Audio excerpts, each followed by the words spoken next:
Hello, everyone. Welcome.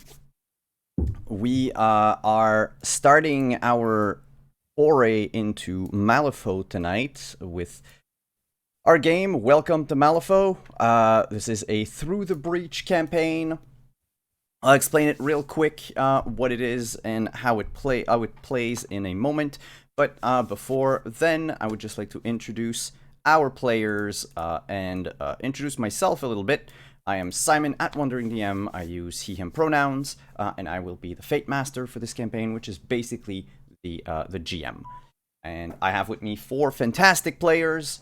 We'll go around the overlay to introduce them all to you. Please tell us who you are, who you're playing, just very quickly, not the whole scene we talked about earlier, and in like 2 or 3 words, and your pronouns as well as your character pronouns. And I'll start with by the other end of the overlay. So I'll start with Emily. Okay, so hi, my name is Emily. I'm like a freelance artist and kind of like a mini internet troll on Twitter and stuff. But I am playing Yvette Hawk. She's just like a spunky, bright-eyed 20-year-old ready for adventure and a life of excitement. Up next, right next to Emily, we have John. Hey. Hello, I'm John. You can find me on Twitter at Ryamasa, RY0MASA. I am a graduate student in drama therapy, researching the applications of therapeutic theater, and specifically tabletop role playing and LARP as therapeutic techniques. Also, I yell about westerns a lot, and it's kind of criminal that this is one of the first ones I've ever gotten to play on a stream. So thank you so much. I'm really happy to be here.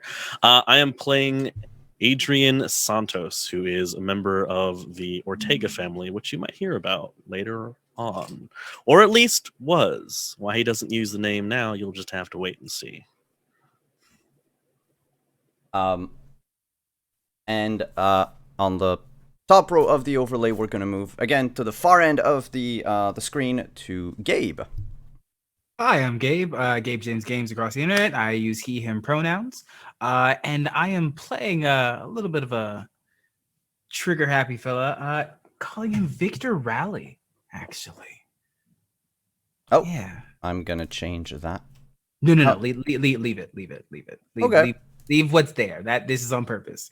You can just call him Victor Raleigh for now. And we'll see how that develops, changes. But I'm very excited. I've played in one Western game before, and it was like a 3-shot. So this is going to be interesting. If you are looking at the overlay, my name is obviously not Victor Raleigh. We're not saying he's a liar, but he might be a liar. We're just not saying it. Yeah. And last but not least, we have Rin. Hey, I'm Rin. I'll get to play a different character. I just play games and lurk in the background in back of Simon all the time. Who? I gotta fix that. What was I gonna say? Who are you playing? Oh yeah, sorry. I'm playing Morgan Reed, who is somebody who is a really hard worker, and she keeps her head down. She likes to fix things, and a little bit tough, not many words. And she has a pneumatic arm. There's a reason for that. And sometimes as much as she's really good at fixing things, as much as like there's some things that just go right over her head and she doesn't react much. But maybe that'll change. I don't know. We'll figure it out. That's it. And our 4 strangers for the moment are about to board a train that will change their lives forever. Maybe for the better, maybe for the worse. So Malifaux is a steampunk western, like Weird West type of game that takes place in a completely different world. The sound is a little too loud. There we go. It's a separate reality, an alternate world that was discovered through magic. And since then, people have flocked in droves to Malifaux in the hope of, for the most part, finding riches, starting a new life, or even hiding from their past life. Malifaux is a game that plays with a deck of cards, so we're not going to use dice for this game. We are, however, going to use a fancy deck that I do not have ready just yet, but it'll be there next week. And so, for the most part in the game, only the players get to draw cards. The GM simply reacts to what happens. And we'll get to a little special something. The players have a twist deck that I call the cheat deck. It is basically there whenever the players want to cheat, and whenever they want to play a card, like change a card that they found to something else that they would rather have. Sometimes you might use your own cheat deck to succeed at something, but sometimes you might also choose it to fail, because that might be more beneficial to you. We're also using a little something that we used basically back in Castle Falkenstein. If y'all remember, we have what we call Twist of Fate in Malifaux. Each of these players has had a tarot reading done when they created their character. And each part of this reading will unlock something supernatural about the character. It could be like a brush with a monster in their past that left a lasting scar. It could be that they develop, powers, like they suddenly are able to do magic and such and such.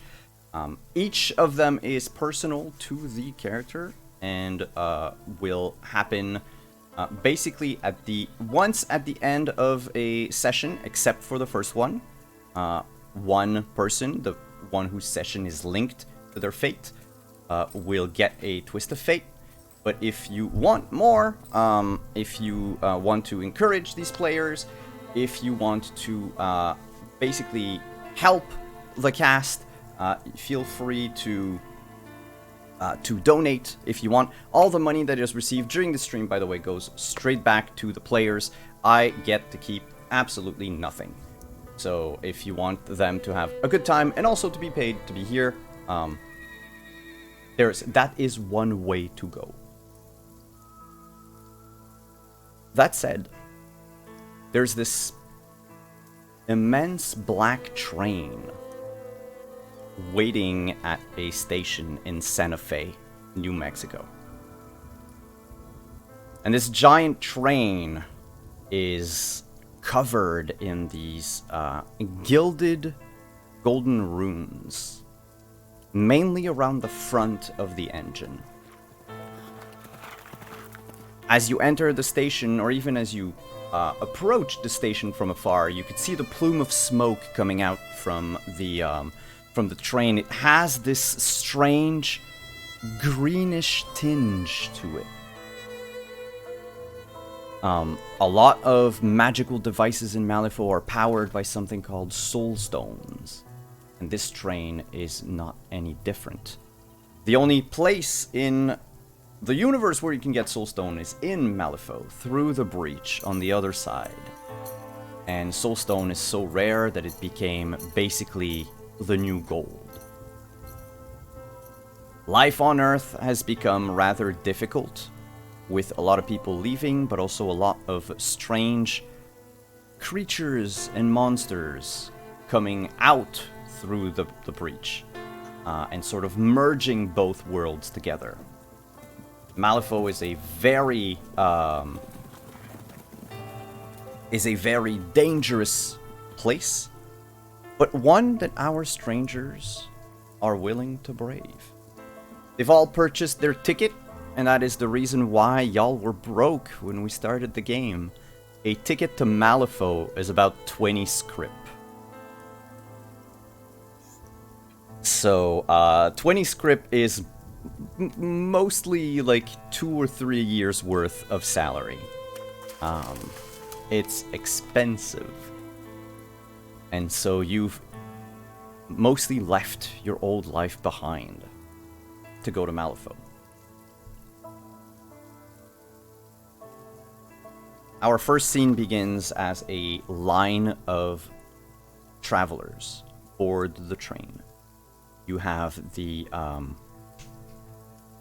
train conductor just shouting out names or tickets, just walking to and fro, the back of the train to the front of the train, and shouting, ticket holders for first class, over here! Ticket holders for second class passengers, please present yourselves to caboose number 33! All other passengers, please refer to the other conductor at the end of the train for where you need to go. And prisoners and conscripted workers, you will be assigned seating at the very end once everyone else has boarded. And you will notice, apart from the lineup, there's a handful of men and women chained. They're like in manacles, wearing the like striped black and white prisoner outfit. A lot of prisoners on Earth are sent to Malifaux instead, where they work in the mines to get soulstone. It's a shitty way to live, and most prisoners would rather spend their lives in jail than to have to cross the bridge. The train station is guarded heavily by a group called the Guild. The Guild control everything on Earth and everything in Malifaux. They're basically the people that have the monopoly on soulstone. They went from a simple, trade union at first. It was called the Guild of Merchants and the Mercantile Guild of Artisans, something like that.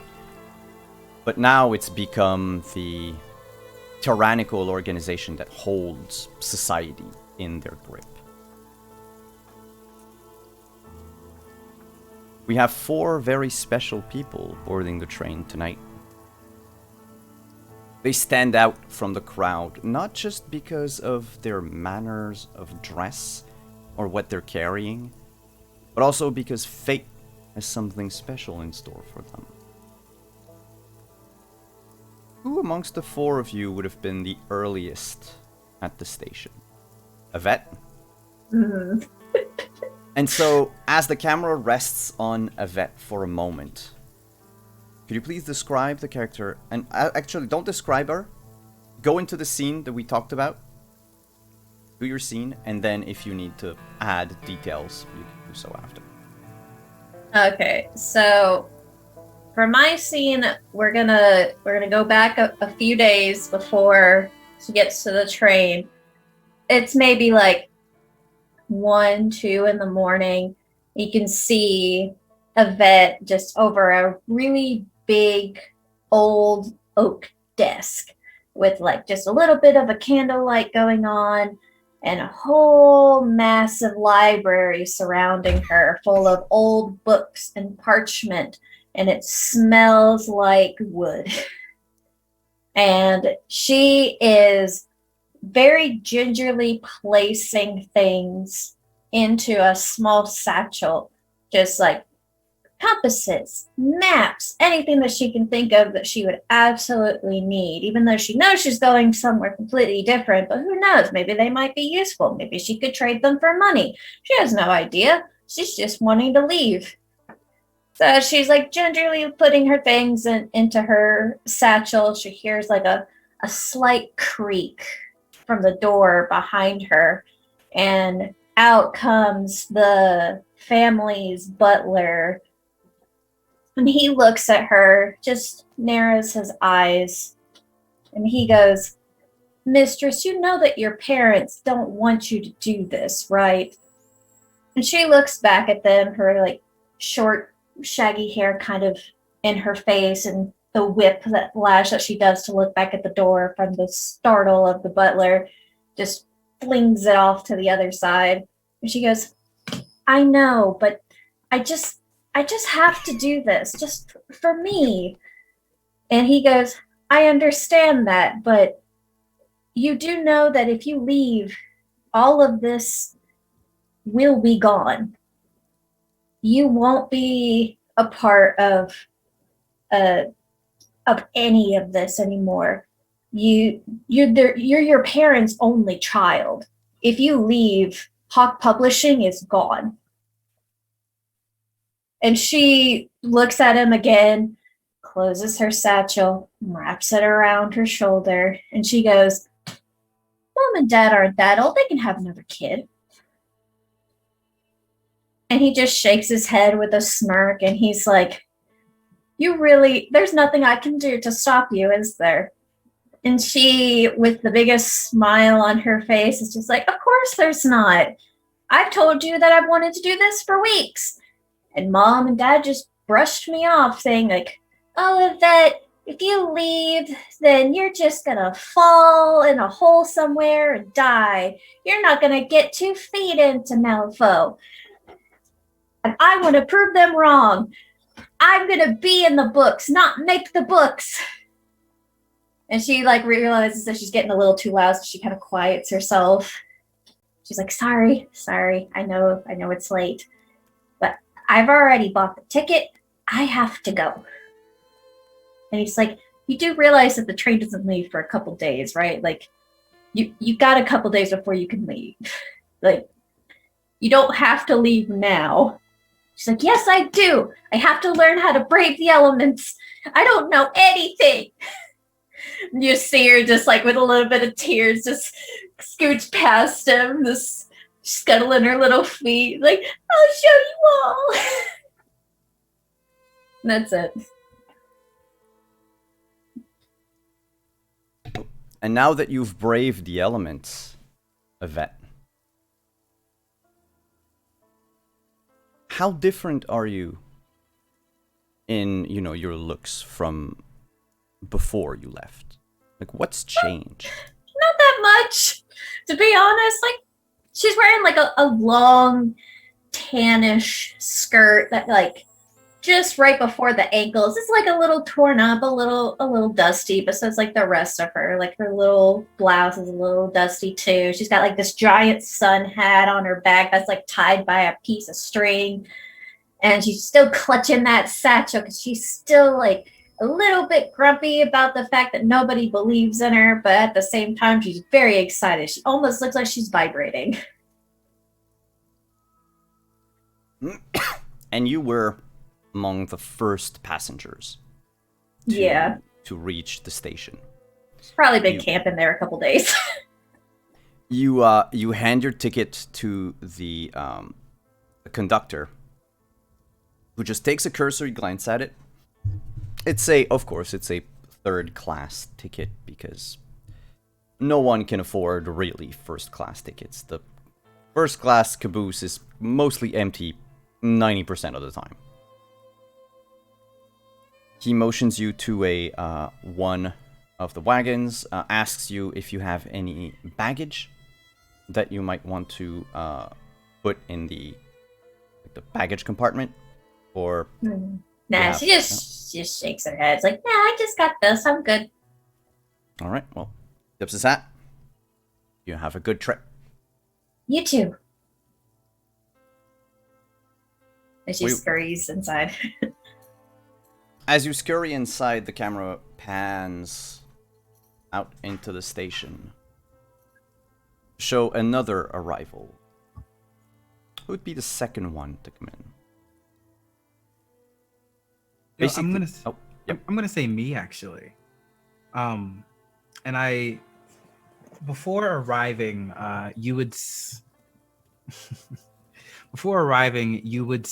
Viren, probably like staking out a house, looking inside, seeing Okay, they're coming out. And as someone comes out, probably nicer dressed, think like the overconfident bureaucrat businessman, Viren takes a shot and sends the bullet through. And the figure already wearing the red vest, it doesn't seem to stain it too much, but there is a tiny hole. And Viren walks up with kind of a nonchalant grin, patting around, and finds a ticket he was looking for. And then reaches in and finds an ID that says Victor Raleigh. And pockets that too, just in case. Picks up the suitcase, holsters his gun, takes the vest because he likes it a little bit, and starts making his way towards the train to get the trip that he has so long been waiting for. Nice. Full circle. Yep. And what does Viren or Victor Riley looks like at this very moment at the train station? You see Slender Man with not Slender Man. Slenderman? But like a slender but built man with his hair kind of in a ponytail and a little bit of stubble. It looks like he probably shaves, but it's kind of a rough shave. It's not necessarily very smooth whenever he does, and it's not super frequent. Pistol holstered on his hip. You see the bright red vest with like kind of twirls and patterns on it. Tannish pants that look like they have been worn and through the storm. There's dust and dirt on them. He seems to have dark black boots with buckles across them. And then you see two, like, maybe not leather, but some sort of like heavier material glove around his hands. And a pair of like glasses, but it looks like they might be less for seeing and more like reading glasses. If you're wearing the red vest, I have a question for you. Did you patch the hole? Nope. Okay. I want him to know. I survived a bullet. It's wild. I mean, yeah. Not a lot of people can boast surviving a shot through the heart? And I'm to blame. You hold out your ticket. The conductor takes it. Again, just glances at it very quickly before putting it into his pocket. Safe travel, sir. Thank you. And of course, as fate would have it, this is the same wagon that Yvette Hawk climbed in earlier. What a coincidence. There will be a lot of strange coincidences. This is but the first. The train whistles and signaling the last call for passengers. Last call, passengers for Malifaux, coming from Santa Fe. Last call, passengers to Malifaux. Who would be the first to be late?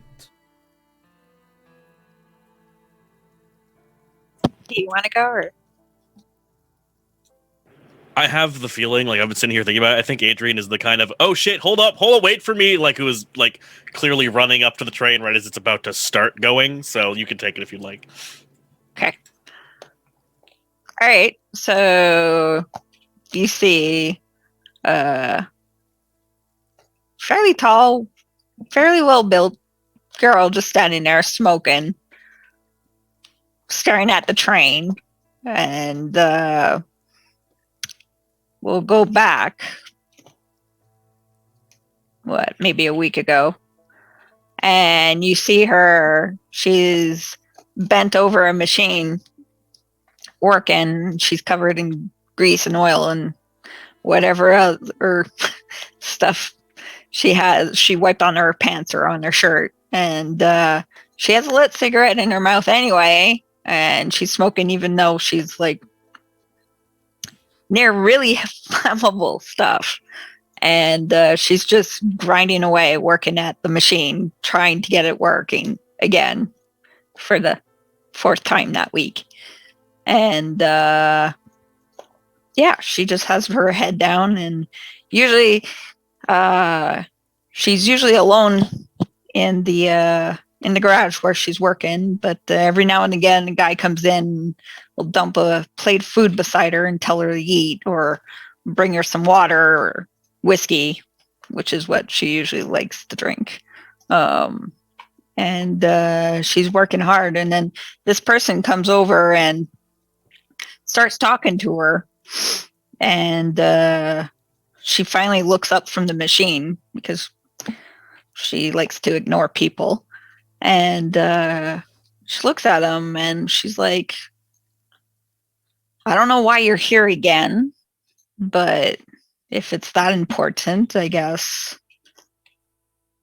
not much else I can do about it. And the guy will say something to her and turn around and leave. And then fast forward a couple days later, you see her at a store selling her tools. Selling her tools because she needs the money to hop on the train. So she sells all the tools that she had gathered and managed to buy as time has gone throughout her life. And she takes the money, sighs really heavily, goes buy more whiskey and the train ticket, and heads to the train station. And so she's plaid work shirt, tank top that used to be white, but ain't white anymore. Dirty jeans, work boots, typical hardworking worker that isn't afraid to get dirty and knows what she has to do in life. And she has a hat that usually you can't see her eyes. She does it on purpose to be like this. But for my sake, I need to see people. But yeah, so not easy to see her eyes. And one arm is a pneumatic arm. It's not her original flesh and blood. So yeah, and she takes one more look at the train and hops on board. When you hand your ticket to the conductor, he gives one look at the ticket, one look at you. Says, well, points to your arm. Let's hope Malifaux's kinder than Earth for your own health, right? Let's hope. And you, again, as fate would have it, enter the same wagon that Victor Raleigh entered earlier. And now that the last call has been shouted, train is about to depart. All the conductors basically, step into the train. The engines begin to roar. It's not an allegory. It's not a metaphor. They actually roar. Like the train was in pain. It's disconcerting to everyone, save for the conductors who seem to treat it as something entirely normal. The plume of greenish smoke turns dark, black with little specks of green in it. And the train just churns out an enormous quantity of smoke.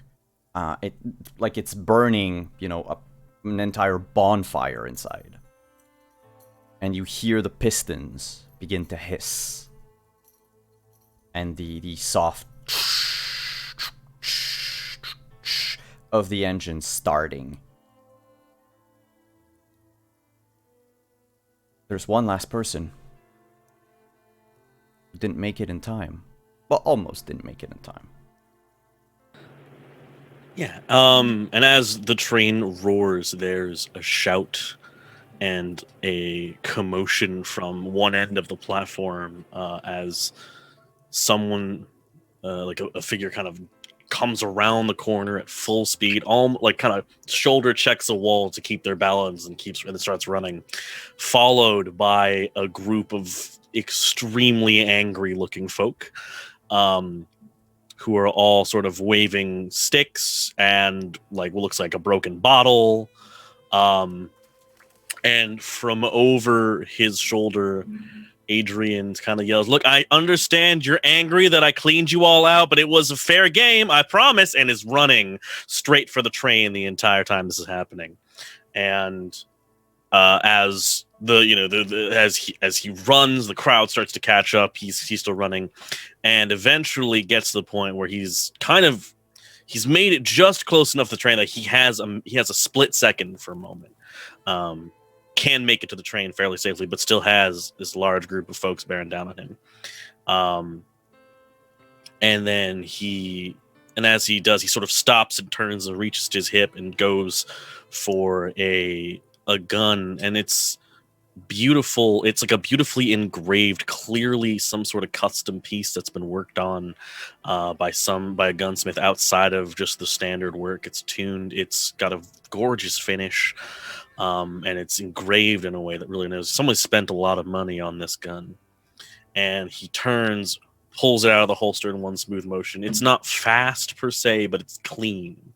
It's smooth. And he pulls it out, points it back at the group of folks running out of them. And as they all scatter for cover, he grins and then sort of turns it. And as it goes back towards the camera, you can see the bullets inside in the chamber just kind of phase out. They kind of vanish into smoke.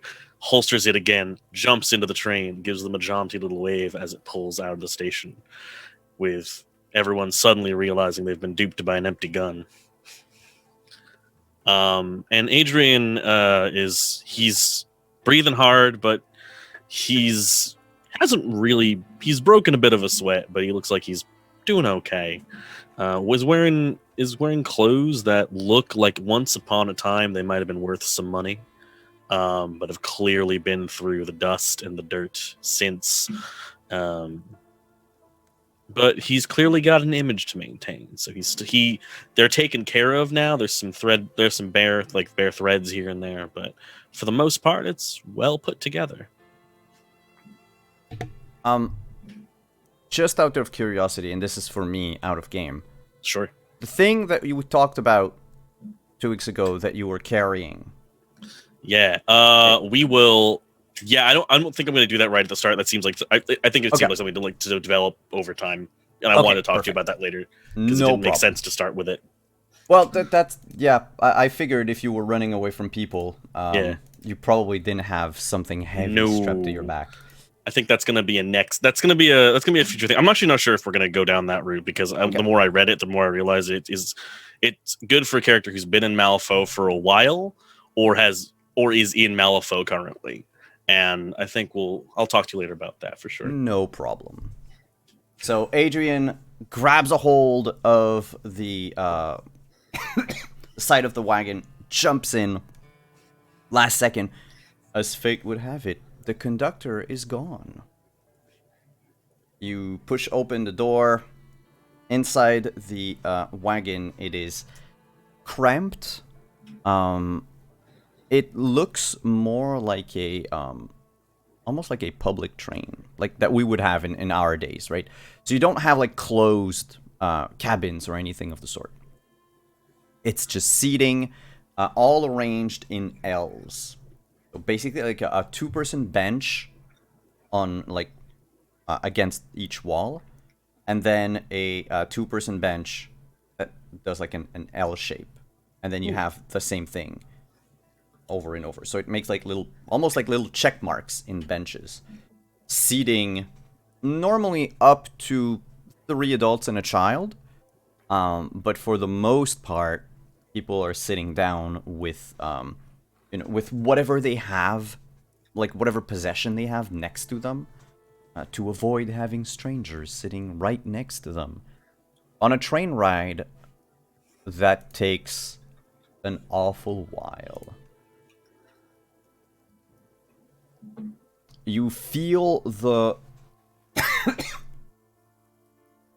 the tremors and the shifts in gears, even through the cushions of your benches, as the train begins to gain speed. The portal itself, the breach to Malifaux, hovers about 2 feet off the ground. The train will have to go like up and in not a very steep incline, like a soft incline, before reaching the breach. That said, you need to go 88 miles per hour. Or, something like that. Basically, if the train is too slow, it'll never make it on the other side. So the station is situated far away from the portal. There's like a good 20-30 minute before you reach the breach. And these are the last 20 minutes of mundane life you'll ever have.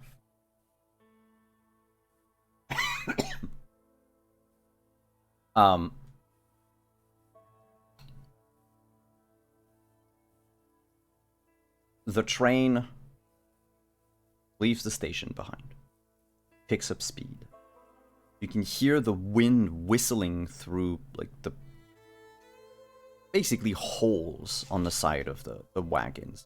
The windows don't really close shut properly. Some of them have had, like, latches added onto them after the fact instead of repairing them completely. And even from time to time, as you pass, like, what few cacti are in the distance on the one side of the train, whenever the sun hits like one of the cactus, there's like less light in the wagon. It's not completely normal. It's like if for some reason the cacti were so big that they could hide the entire light of the sun. For a brief second, you feel like you're going through a tunnel. Inside, outside, inside, outside, inside, outside. When you approach the breach, you can feel your hair stand on end. Actually, those of you who have long hair, if you have them out, they get all like frizzy, like with static electricity. They just poof out. Slowly. The air becomes rarer. And some people have begun hyperventilating. Mostly out of fear than out of what's happening. And then you hear it. An ear-piercing screech, like nails on a blackboard.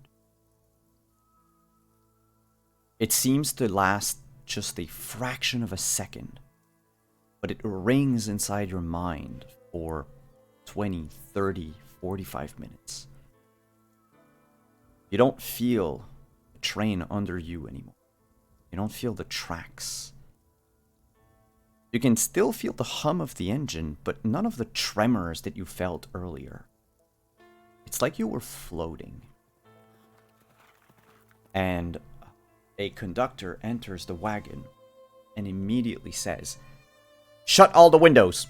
Shut the windows! Close the curtain! The blinds! Everything! Shut them down! Shut them down! Go, go, go!"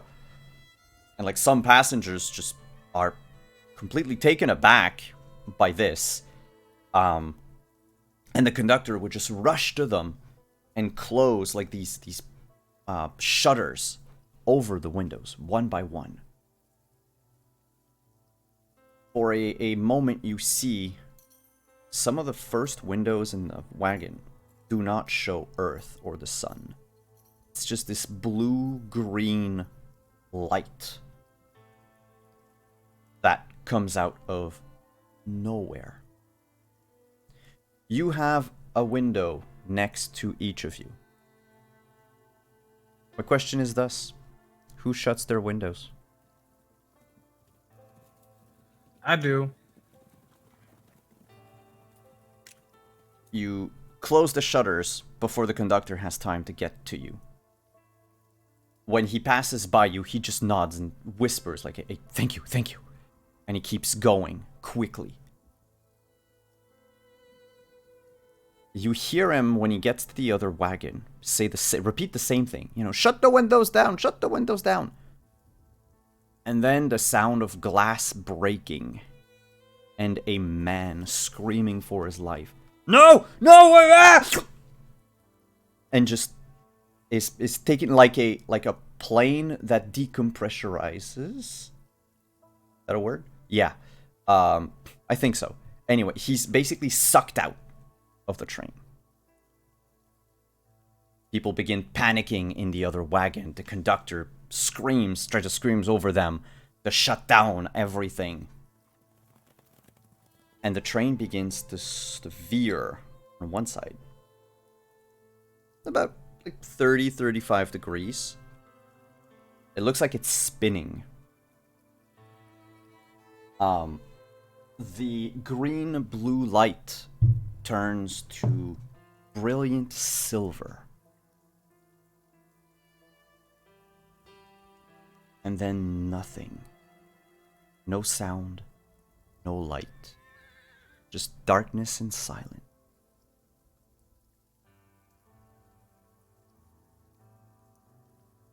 Everyone around you, some of them will light up like their lighters, or some few people with a few means have brought like little oil lamps they decide to light. Others are just scratching matches after matches, try to see. In the darkness, you can barely see the bench in front of you, or the person across from you. Realizing that the four of you are sitting together. In that same little nook of elves. The darkness will last quite some time. As does the ringing in your head. But I would like to know, do any of you wish to do anything during that time? Or do you simply stay put and hope for this end? Hands on my gun, but I just stay put. I light another cigarette. I'm going to move my satchel to the other side of me because it's very dark and I don't want to be pickpocketed.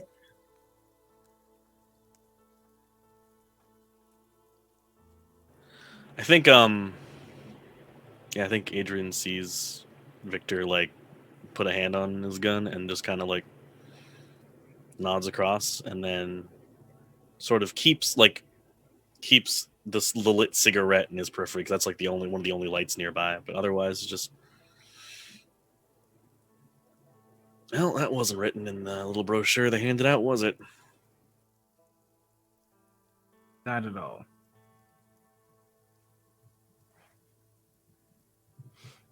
No, thank you.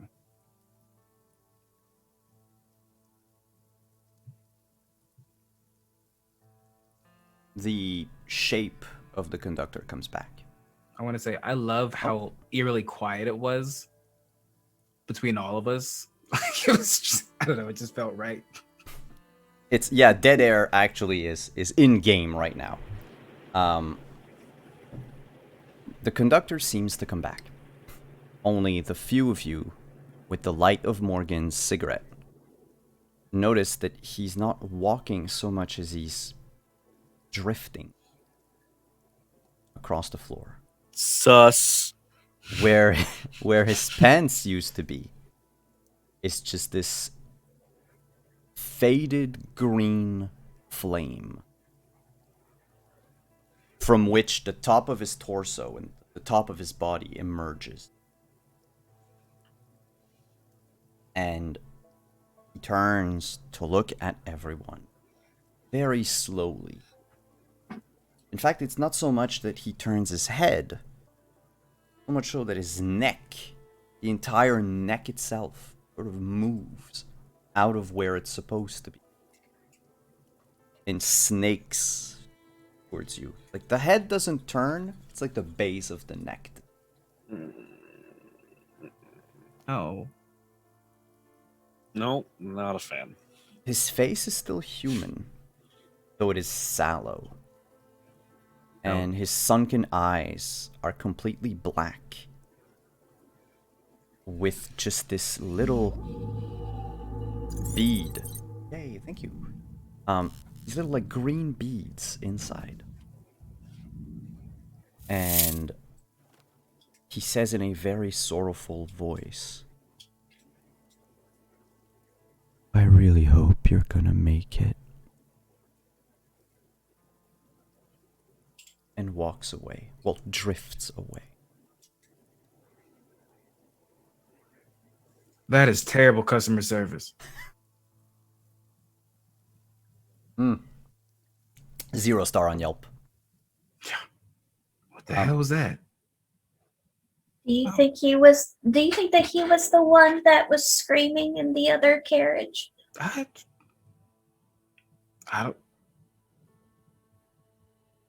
don't know. You see, you're just like her knuckles are like almost white at this point with like how tightly she's gripping onto it. Would I know what that is about, given who I am? If you know anything about magic, I would say make a. Let me get the skill list. Cool. That would be Let's our learn how to first- play this game. Yeah, I the don't know first how. draw.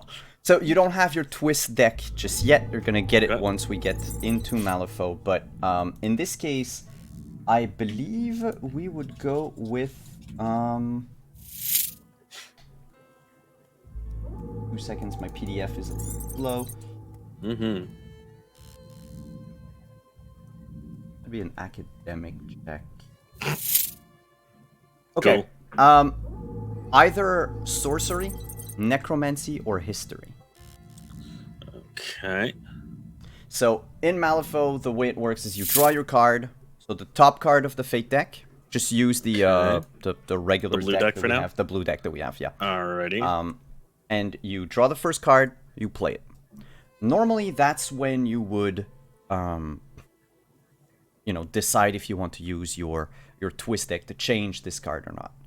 And in Malifaux, I know you players remember your triggers, but for everyone watching, when you reach a certain level in a skill, like when you're good enough at something, you get what they call a trigger. And a trigger is a special effect that happens only if you draw the correct suit. It doesn't really matter if you succeed or you fail, though some triggers will require you to succeed or fail. For example, if your trigger is clubs, well, so long as you draw a something of clubs, something special happens. So in this case, what is your draw? Alright, so I have drawn the play cards here. There we go. The 4 of spades is what I got. I don't remember how that converts to symbols in this game off the top of my head. But, The spades oops. are... Oh no, I deleted them. The spades are, if I follow the symbols, it's the crow. Gotcha. Okay. I don't think I have a trigger for that anyways, so that's fine. But yeah, so I got a 4 spades and I have a necromancy of 2. So it's a is that a 6? Is that how that That works? would be a 6, yeah. Okay. Yeah. You don't know enough about necromancy, Okay. but you know this. That wasn't an undead. That person, whatever it was, is alive. And it probably is the conductor that you saw earlier is probably just either an illusion or a facade or just how this creature appears on Earth. And now that you're going into Malifaux, it turns back into its actual appearance. Gotcha. Okay.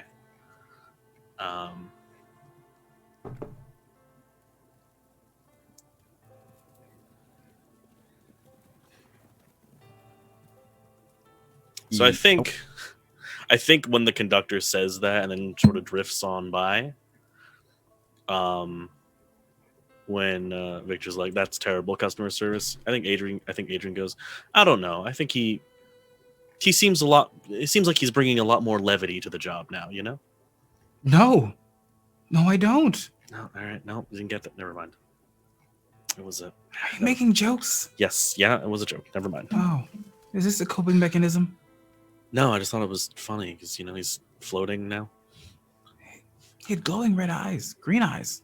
Can't think of colors. I mean, you're going to Malifaux. Yes, but you never think it's gonna just be out like that out the gate. No pun intended. Well, see, I'm not the only one making puns here. I can't. Mine are accidental. That's kind of how I took it to know. I don't know what do y'all know about Malifaux? Okay. Anything is possible. Yeah, if you all want to make a draw, unless you believe that your character would not have heard much of Malifaux aside from what I said about the city at the beginning of the game. But if you think you might know a bit more, either because you've researched it or you're just well-traveled, you can make a draw, pull a card, and anything... So it's a history check, and anything above a 6 will give you information. Do I just put the card I put into like discard, or how do we? Yeah, it would be discarded. There should be a discard pile. But... Oh, okay. I do not see a discard pile. Fuck it. We'll just move it here. All right, fair enough. For now, we'll just put it there. Can I do a history check? Absolutely. Anyone who wants to, just pick a card, put it in the designated spot on the overlay. Do you want us to pick the one that's like above our icons, or just pick from the deck? I think the one above your icon was when John basically dealt a card to everyone. Oh, did I? Yeah. So that's Oops. okay, because it would mean that it is the top card of the deck anyway, at that moment. My bad. Well, no, it works, so. Yeah. I will also do a history check for me. Alright. So Yeah, just I'm put your doing. cards if you want to, and just let me know which is which is yours. Okay, here's mine, and mine would equal out to a 4. The 9 is mine. Ooh. Which I don't think it changes. Really. Um, No, His- mine would equal up to a 10. Alright. We have a 10, we have a 4. Got a Queen of Hearts for me, and then a -3, so that drops it down to like a 9 or something. But Yeah. Go off. I ain't smart. And yet, You're just not book smart. It's backstoringly fortuitous, is what I will say. The strangest thing is that Yvette, none of your books ever talked about Malifaux. It talked a lot about what was brought out of the city. So that you would know, soul stones, for example.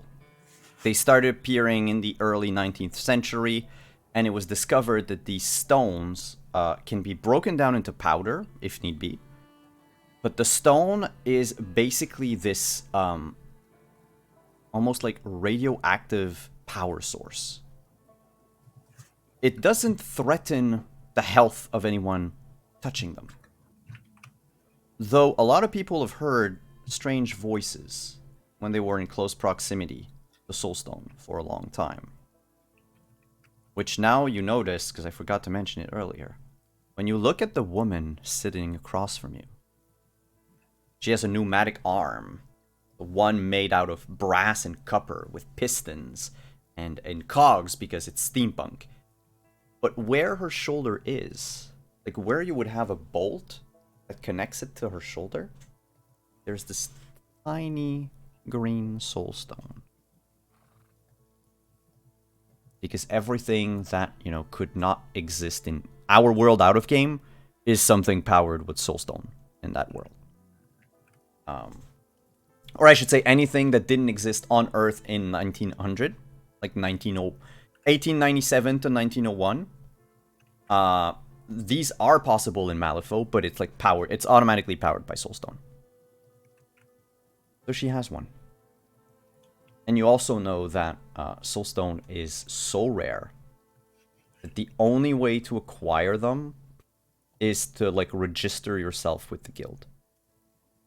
So that they know who you are, they know where you live, and they know how much Soulstone you consume and why.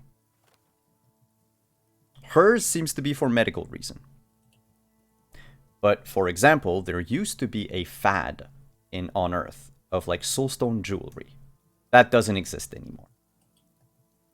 The guild basically took back every Soulstone that they could get their hands on. And now it's used entirely for like its original purpose, which is to power machines. That's what you know. You know that Soulstone is native to Malifaux. It's mined. Sometimes it's just found on the ground. That's all you know. Now, if I move on to Victor and Adrian. You've heard a bit about Malifaux. You've heard a bit about the wasteland beyond the breach. Malifaux is both the name of the city, but also the name of the world. Because no one bothered to give it an actual name. The reason it's called Malifaux is because the first explorers, so 100 years ago when the breach opened, the very first mages, like magicians and sorcerers that set foot in Malifaux, they found a city the size of London in utter ruin. There were bodies everywhere. Skeletons for the most part. But they weren't human. They were skeletons of creatures that you've never seen on Earth. Cloven hoofs, little babies with horns. Giant amalgamation of bones that would form, once reconstructed, like a sort of conical being. With like 8 arms and 4 wings. We're talking nightmare fuel.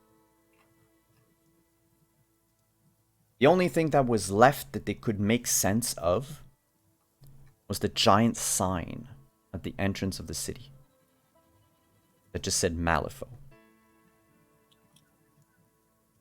Everything else was written in a language that none of these explorers spoke. It took years for them, about 100 years, to rebuild Malifaux. And even today, only about a third of the city has been reclaimed.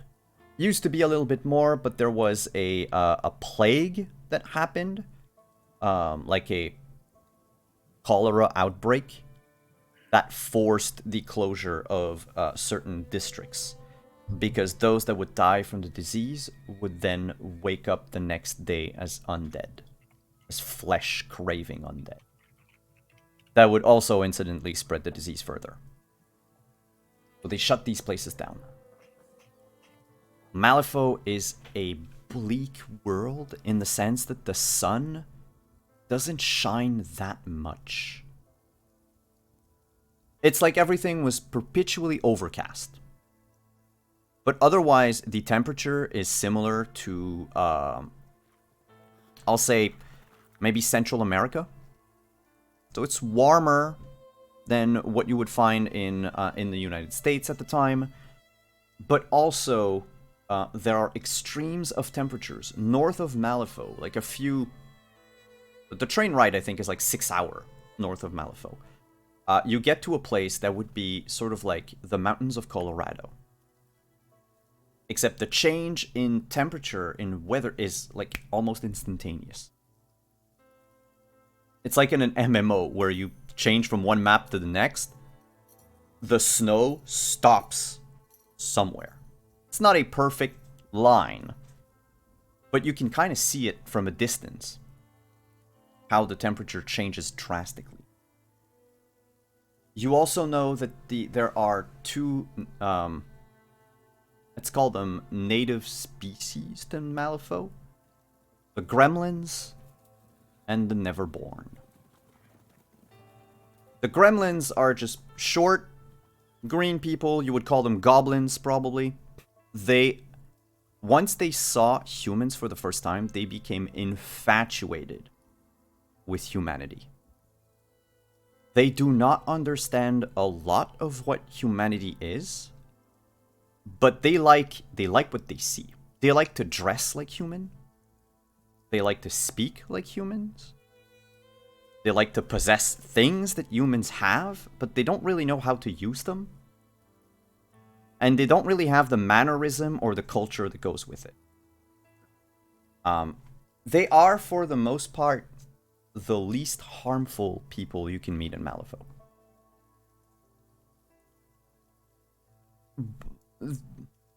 Some of them might be mischievous, but none of them are, for the most part,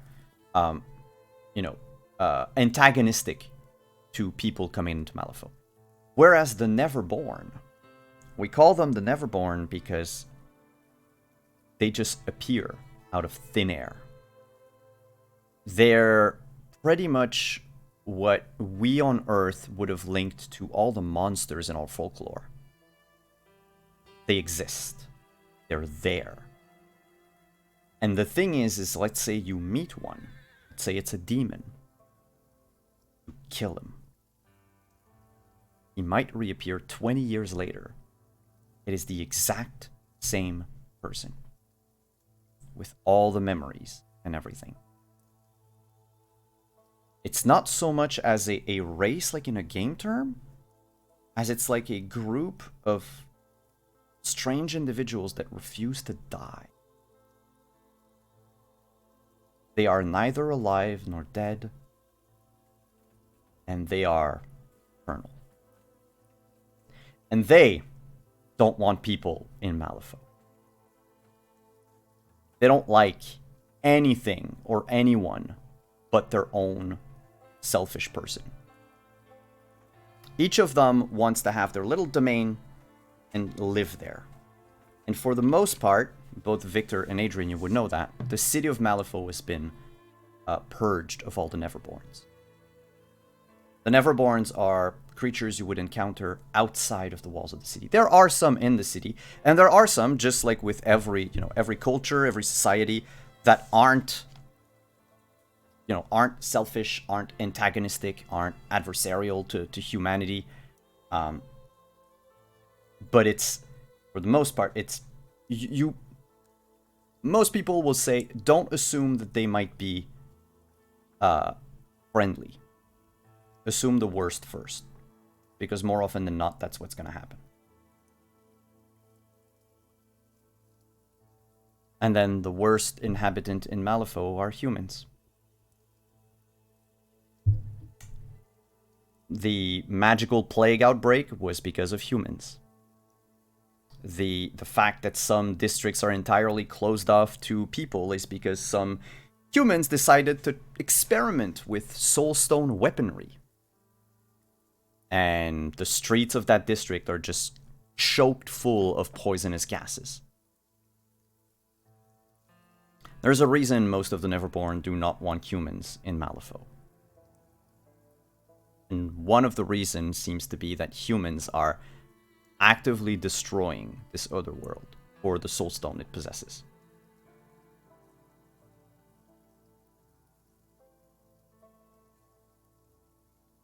That's what you know.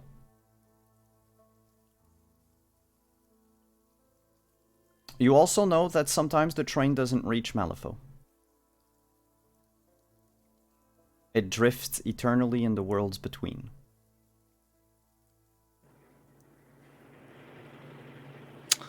I feel like we should have done this history check before we got on the train.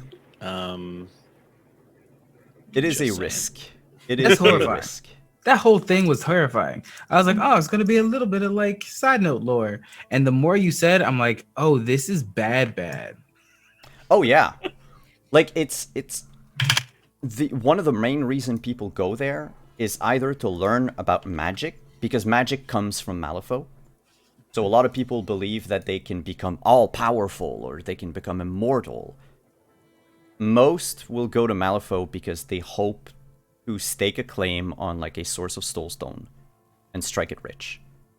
It's the California gold rush all over again. Except this time, the Native Americans are actually demons that can lay waste to the entire population if they want to. And they do so often. So, humans aren't welcome. But still, they invade the place like cockroaches. But there are a lot of humans, like this, the town of Innocence that you would have heard of. Maybe more Victor than Adrian, with a 10, Victor. Like, there are other cities, right, aside from Malifaux. One of them is called Innocence. And it's one of the rare places in Malifaux where the people have decided, those that have decided to settle there, to found the city, the town, they just want to be left alone. They just want to live their lives without, destroying the entire ecosystem around them. They're the least harmful of them all. And for that reason, the guild doesn't really like them. Because they're like outside of their jurisdiction. They're far away from Malifaux. We don't know what they might be up to. But it's a mostly pacifist town.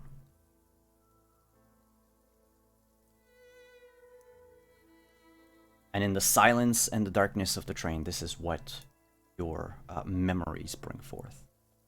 The conductor still drifts away. Leans down to a woman and says the same thing. I hope you're gonna make it. And she just starts crying. For no reason, just full-blown, like wails. Like if she just realized her entire life was nothing. Like existential crisis type of thing. And when that happens, the conductor sort of stands up a little straighter. Almost like he enjoyed it. Keeps drifting to another compartment, another wagon. When the door closes, it takes about 2 minutes for the train to lurch forward, throwing you almost off of your benches as it suddenly hits tracks again. And the silvery light is gone, the ringing is gone. Sunlight peeks through what little cracks there are on each side of the wagon.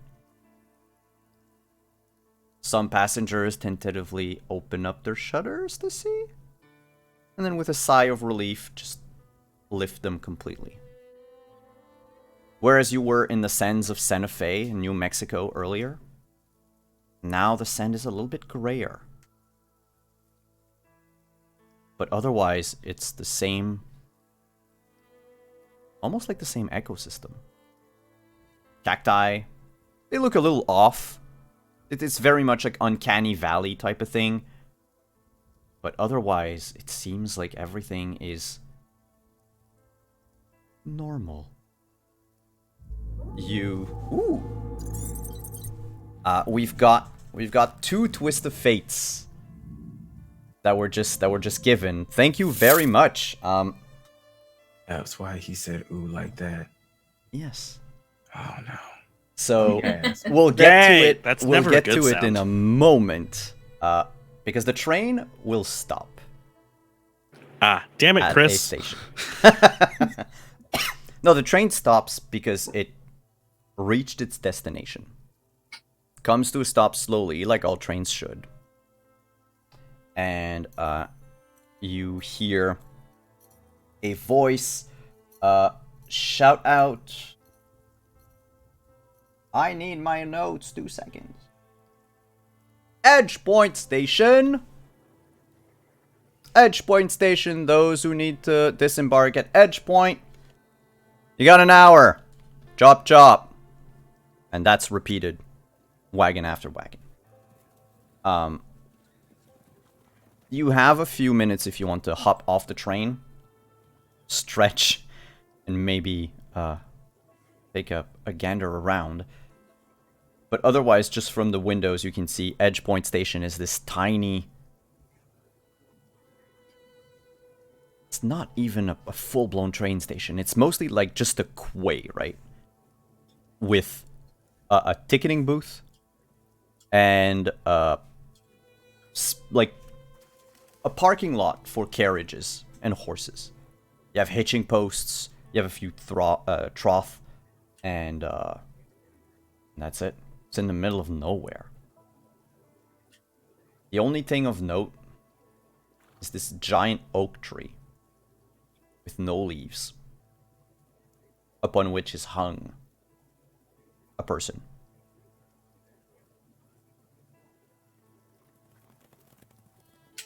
It just sways in the breeze. A bunch of crows are perched on the branch above.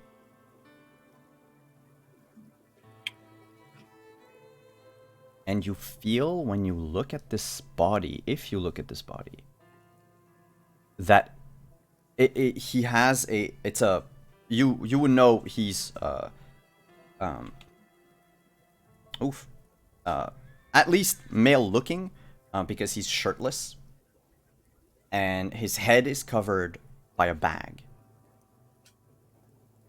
But when you look at the body, it feels like the head inside the bag is staring back at you, like it knows you. And I'm going to roll 2d4s. I'll go clockwise around the overlay. Oh no. Clockwise around the overlay, with number 1 being Morgan, and then 2 Victor, 3 Adrian, 4 Yvette. And we'll check whose fate happens. Number 1 and number 3, Morgan and Adrian. Can you both read what is the first sentence of your fate?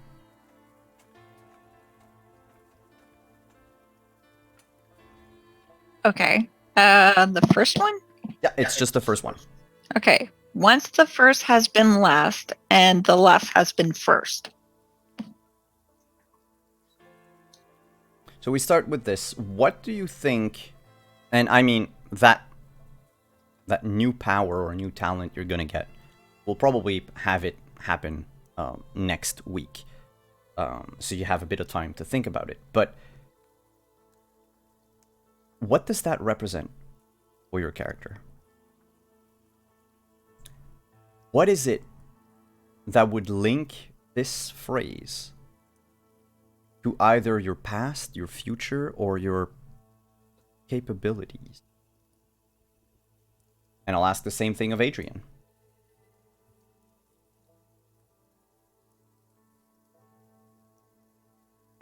Well, the first one for Adrian's sentence is when you are a stranger to yourself. Let me get back to you on the other bit because I'm thinking about it. All right. When the first is last and the last is first, and when you are a stranger to yourself. Can I be anything? Yeah, you can come up with something and we'll make it so that it works in the game. Okay.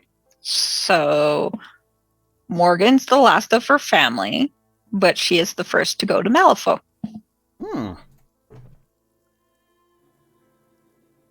Nice.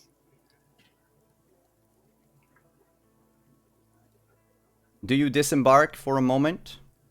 Do you rather stay in the relative safety of the wagon? I think she stays put. She's content to smoke a cigarette and wait.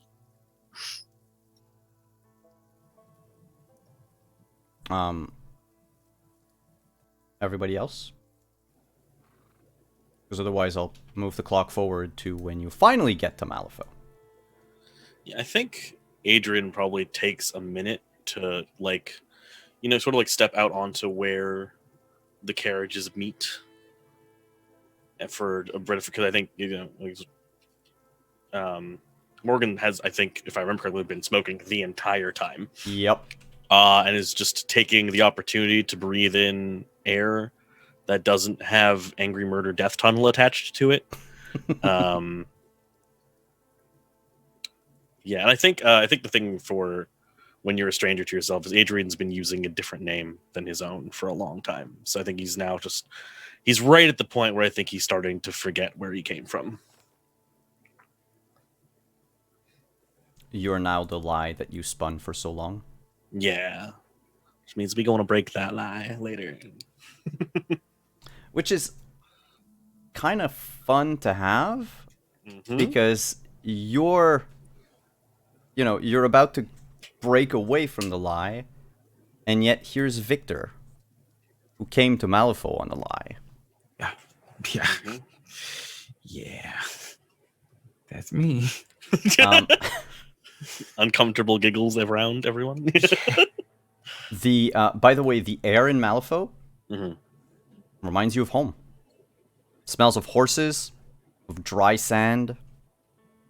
It's just after the surreal experience of boarding the train. The soil is hard. It's there. It exists. There's wind. There's people. In fact, drivers of various carriages. You look at them. It's the same people you would have seen in, maybe Santa Fe or in Tucson or in New York or London or wherever. There's nothing too special.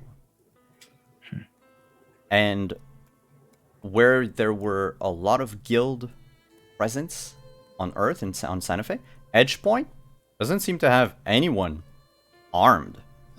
Aside from, whatever travelers had, were packing iron for one reason or another. But the place doesn't seem to be guarded. Not as much as what Santa Fe was. I think it's kind of leaning on the side of it, kind of leaning on the little step, sort of outside, right outside the train door, and kind of just leaning on the carriage. Adrian realizes that again, going from smoke to dry sand and horses is fairly family reminiscent for Adrian. But I think that gives him pause to stop, because that, you go to an entirely different world and it smells like home, something's up. He doesn't know what it is, but something's up. So I think he sort of hikes up the vest he's wearing and sort of kind of reaches for the bullets on the back of his gun belt, loads, cracks open the loading chamber on his gun, puts 5 in, sets the hammer on an empty one, holsters it, because he hasn't been carrying a loaded gun up until this point. But I think clearly has decided he might need it. I think holsters it and then goes back inside to sit back down. When you go back inside, that body in the tree is no longer there.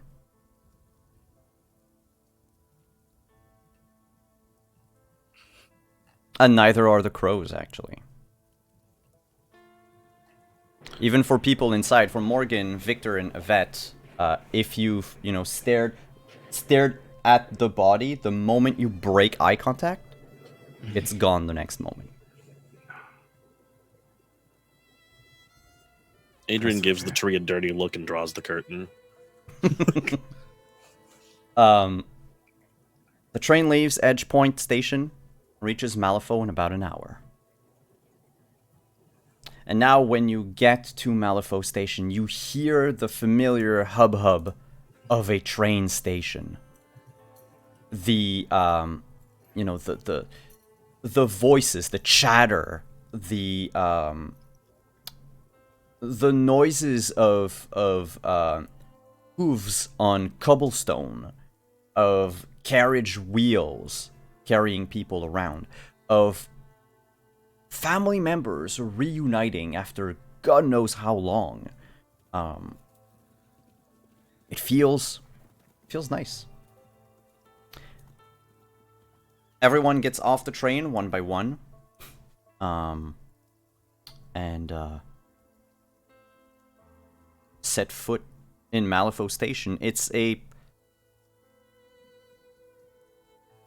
mostly made out of stone. Imagine a building, if you will, 2 stories high, made out of what is it? I think it's limestone. The stone that's like pale white. 2 stories tall, with the second story being a little smaller than the first.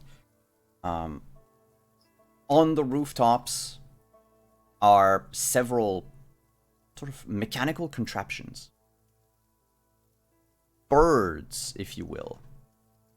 And sometimes you'll see one of them will just take flight, go into the city. Other times, one would come back to the station and drop either a parcel, letters, or something to specific people. It's almost like if the constructs knew what to deliver to who. The guild is everywhere.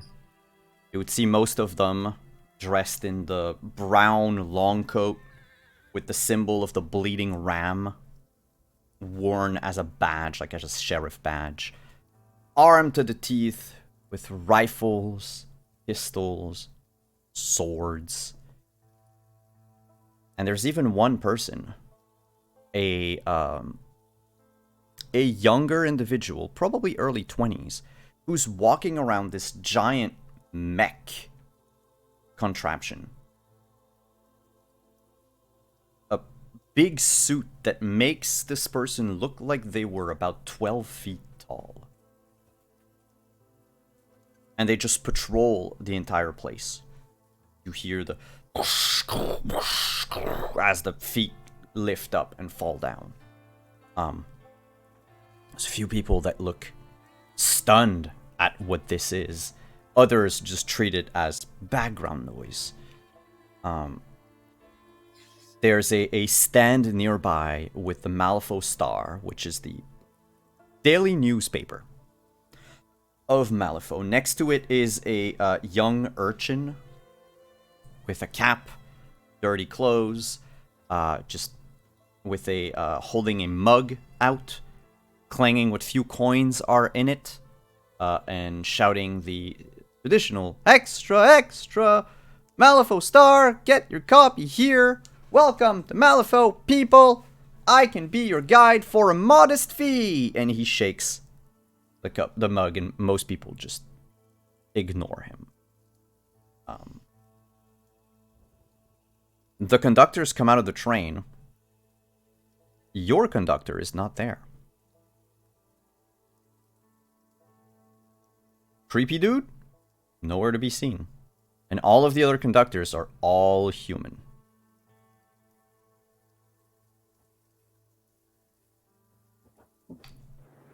That's ominous. You are left on Malifaux. And about to start your new life.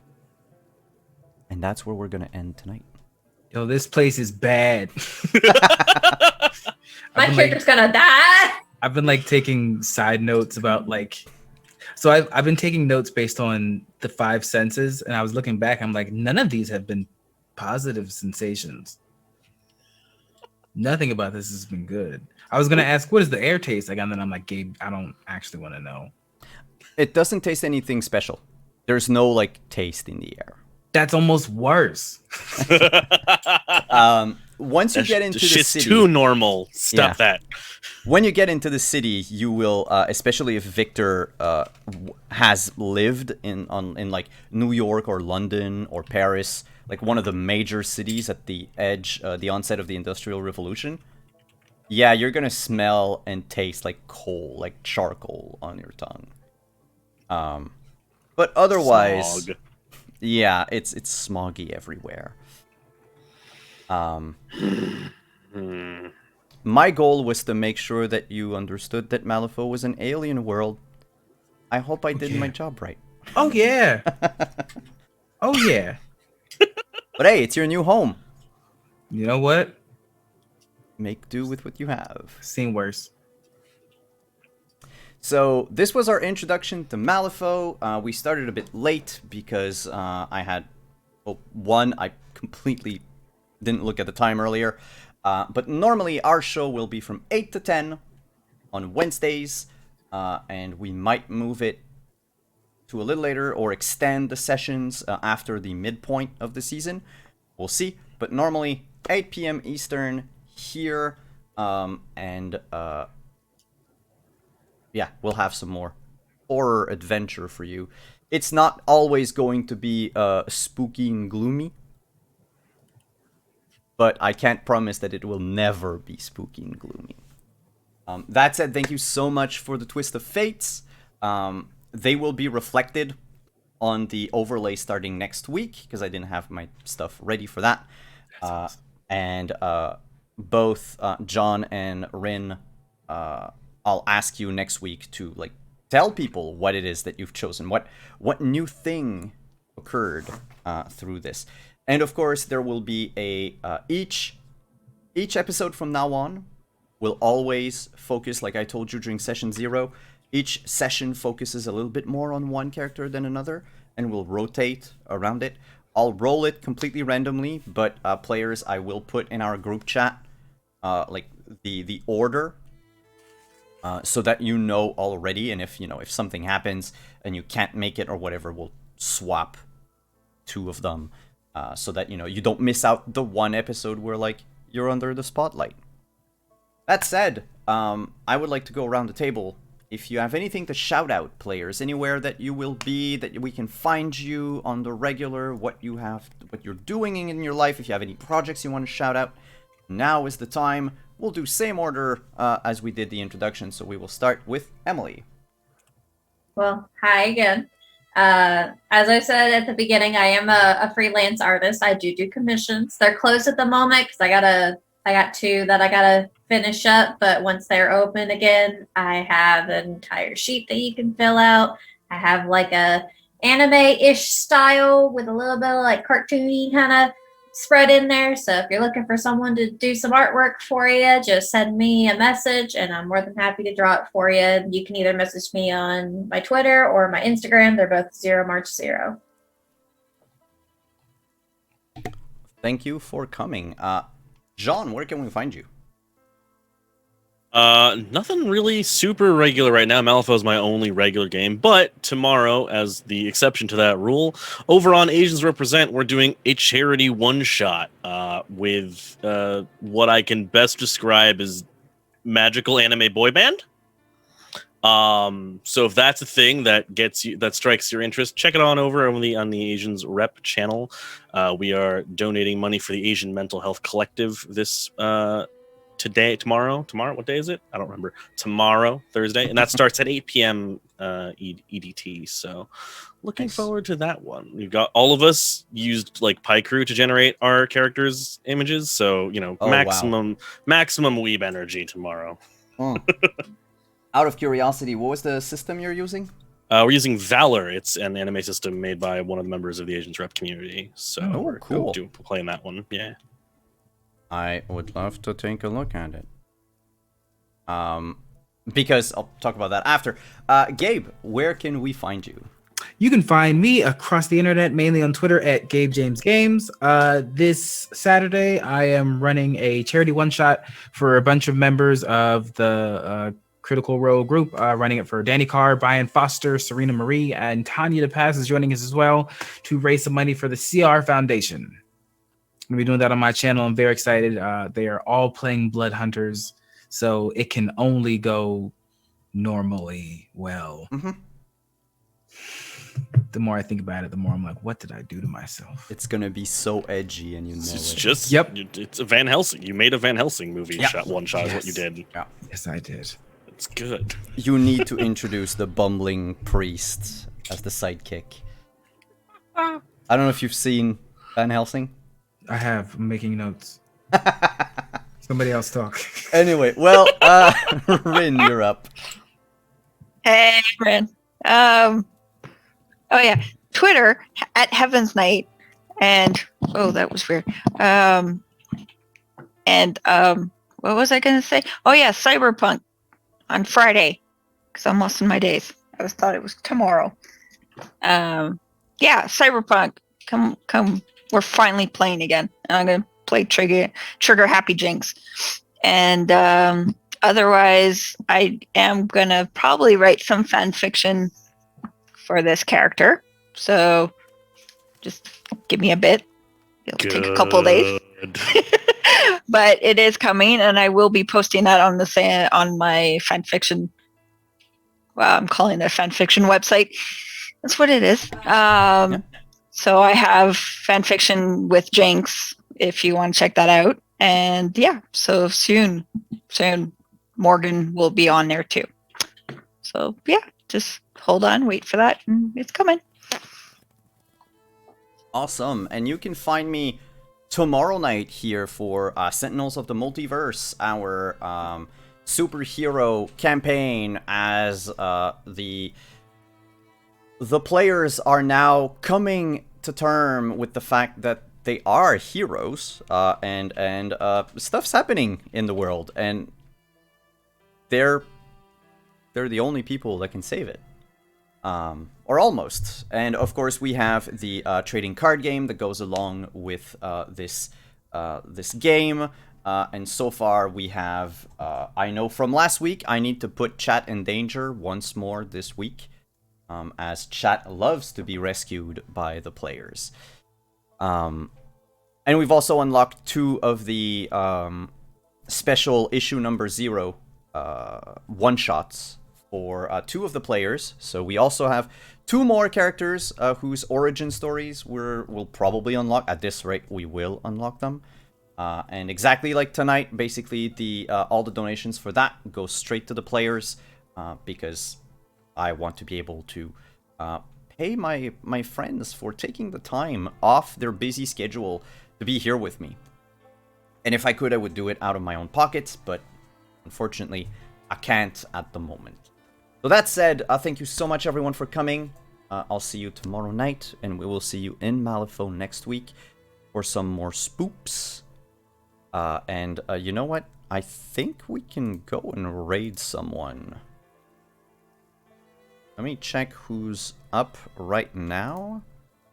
Oh, we have another. Yeah, that's true. Prax is GMing. It's the premiere of their Mechton game. If you like giant robots, if you like Gundam Wings, this is basically the game for it. It's made by Artosorian Game, and it is one of the few role-playing games that I saw where you can actually play a game designer as a class. And it comes with fun skills such as going without sleep and drinking coffee and missing deadlines. So, yeah, look it up. It's a lot of drama, it's a lot of fun, and it's their premiere. So if you want to go say hi, we'll do so, and then we will see you here next week. Ciao, everyone.